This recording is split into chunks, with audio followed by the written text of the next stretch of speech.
girls, welcome back to Watch the Time. So I'm really pleased about to bring you another Islander.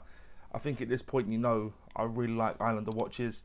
I think Mark over at Long Island Watches, along with Ryan and the rest of the guys, they're doing some fantastic watches. I know they're bringing out some more premium stuff now, so they go all the way from sort of like, this one's a bit more entry level up to quite a bit more than that, and I dare say they're probably worth the price. They do make some fantastic watches.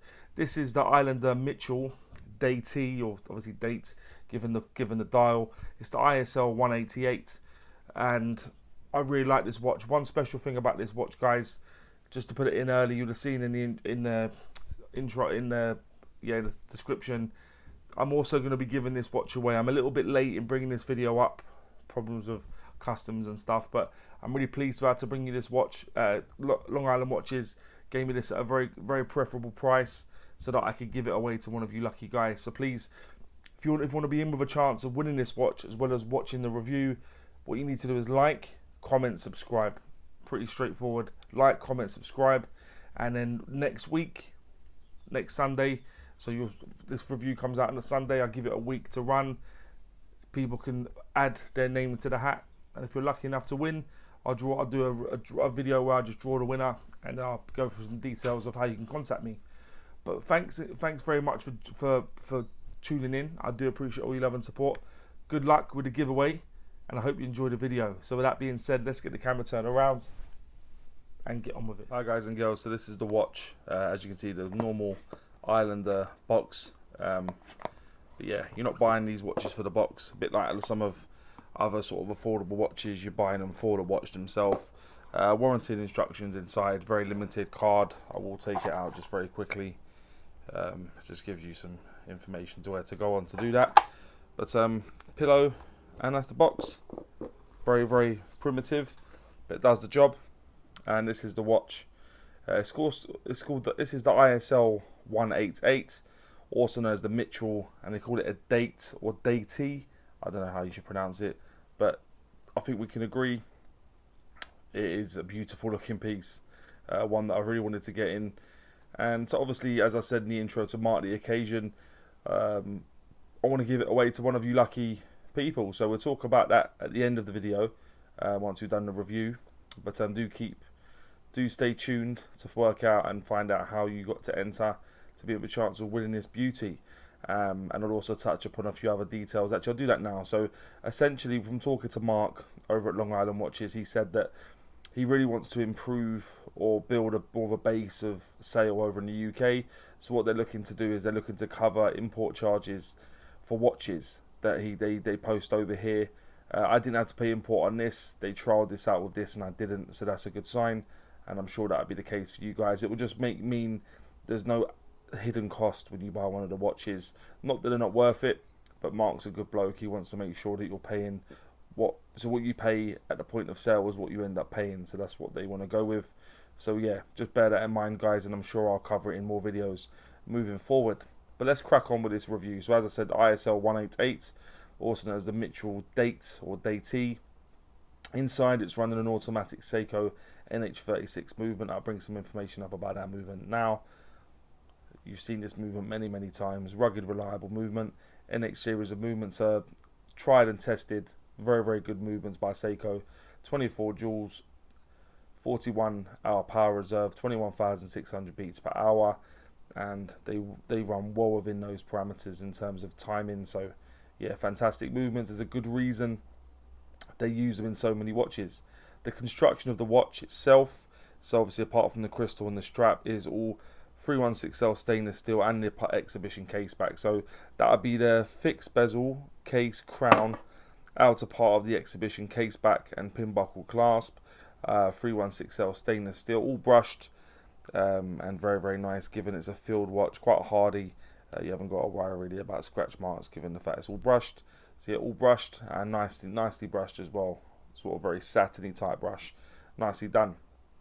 The case thickness of this watch is 12.4 millimeters. The case diameter I measured from the 8 to the 2. Oftentimes it was coming at 39 millimeters, bang on. And when you go from 9 to the 3, including the crown, it was coming at 42 millimeters, bang on. The lug width on this is 20, and the lug to lug, tip to tip, is 48.5 millimeters. So pretty good sizes there actually. Nice sweet spot. Not too small, not too big. It's going to fit a lot of wrist sizes because of those dimensions. The case back is an exhibition case back, just showing off. The movement's not the greatest movement in the world to look at, but it shows it off anyway, and just a little bit of writing that you normally get on the outside of these case backs that they put on Islander watches. Which I'll leave that just for a second because I'm probably going to go for a bit more detail of other things. The bezel, as I've said, is a fixed, fully brushed bezel. The crown is situated at the 3 o'clock. It is a screw down crown, and quite a substantial crown, and I've not seen this crown before, but yeah, nice size. I do like a good size crown, just makes it that bit easier to engage with.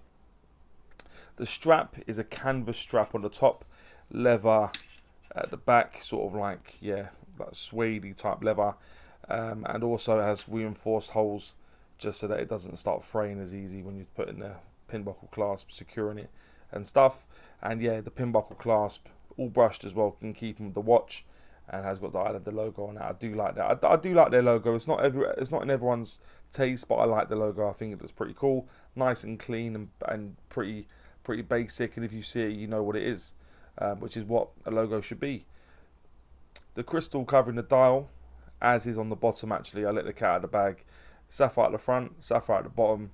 What does that make? A sapphire sandwich. You got it, guys. Sapphire sandwich we've got here, and for the price, I think that's extraordinary that they've managed to do that. The water resistance is also on the dial, but you can't see it because of the hands.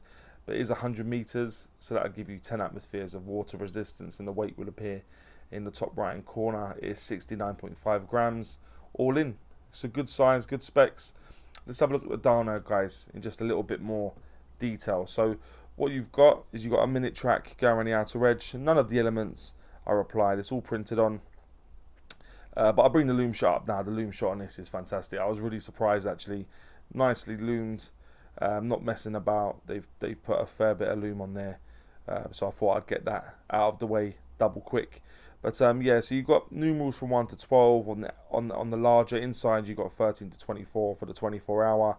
Below that, at the 12 and 24, you've got the Islander logo also printed on, just to sort of highlight the fact, as I've said, that nothing's been applied. It's all printed on. Let me just take it's out to the 20 past 8. As you can see, it will hack. Yeah, the hands, I like the way the hands are done. Nice proportions as well in terms of where they're reaching out. I think that's basically bang on, really, in terms of how the hands are, and the contrast of the hands to the dial is very beautiful. Champagne dial, bit of sunburst in there as well. Just a really beautiful dial. Just down at the 6 o'clock, you've got automatic 100 meters. Just highlighting what I said about the 100 meter water resistance. And you've got the day date making way for it on the NH36, and they've done it in a slightly different way, where you got the day and date underneath that. The date border, I think, could be done slightly better, but we'll talk about that in a few moments.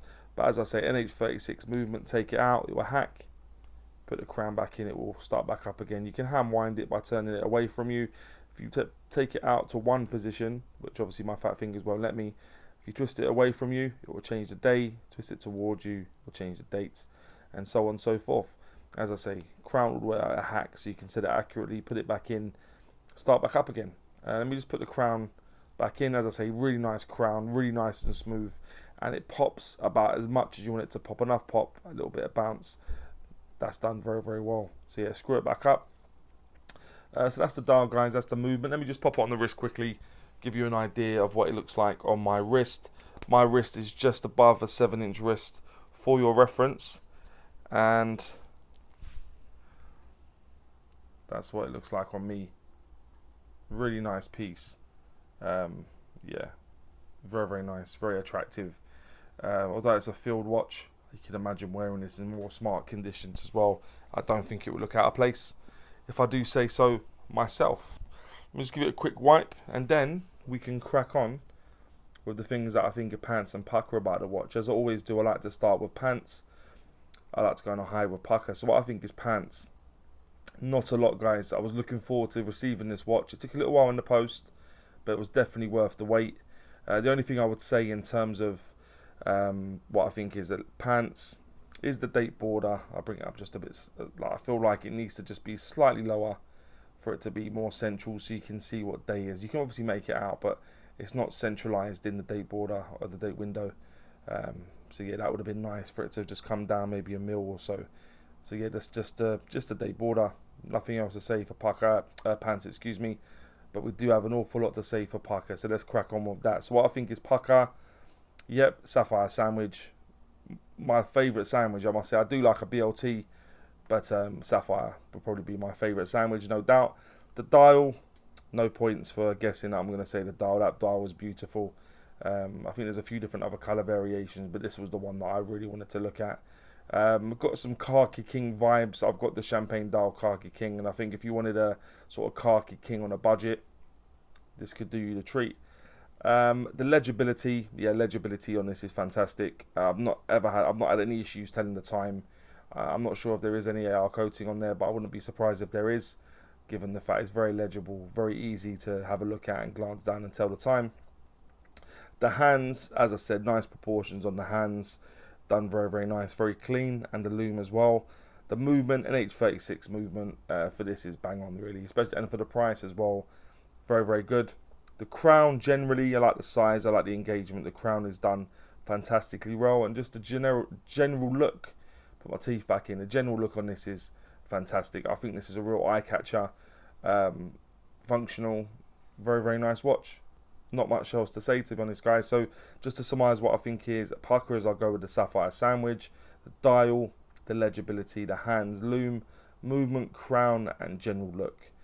And that'll take me on to would I recommend the watch? And most certainly I would. I think the disproportionate nature of the pants to Pukka tell you that this is another outstanding offering from Long Island Watches. Their Islander range is fantastic. I've reviewed a few, and I dare say there'll probably be a few more that I review at this point. But yeah, I'd definitely recommend the watch. But guys and girls, before we wrap it up, as I've said, would you like to be in with a chance of winning what I think is probably the best value field watch on the market right now? Yes, you say. All you need to do, as always, you need to like, comment, subscribe. Easy. Like, comment, subscribe to be in with a chance of winning. You're seeing this on Sunday, which, let me see, I'll do my maths. What's the date? Yeah, I'll put the date up now. So next Sunday, at this date, will be when I wrap it up. But I'm going to close the lines the day before at 12 PM. But to be in with a chance of winning, in case you missed it, like, comment, subscribe. Simple. We'll give this away to one lucky winner. But guys and girls, thank you for tuning back in. I do appreciate all your love and support. And with that being said, don't forget to like, subscribe, and always watch the time. Take care, guys. All the very best.